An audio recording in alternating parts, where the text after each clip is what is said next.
ఈరోజు కాకరకాయ ఉల్లి కారం చేస్తున్నా. చాలా బాగుంటుంది అన్నంలోకి అయితే.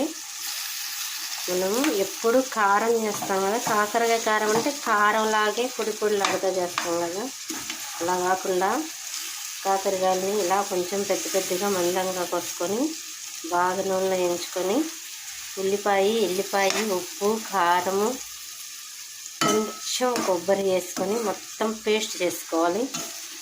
ఆ పేస్ట్ వేసుకొని ఇలా ఉల్లి కారం చేసుకుంటే అన్నంలోకి చాలా బాగుంటుంది. చపాతీలో కూడా తినచ్చు. ఇదైతే టేస్ట్ అదిరిపోయింది. ఇలా ఉల్లి కారం అంటే ఎంతమందికి ఇష్టం? మీరు ఎంతమంది తిన్నారో కామెంట్ చేయండి, లైక్ చేయండి. Okay friends.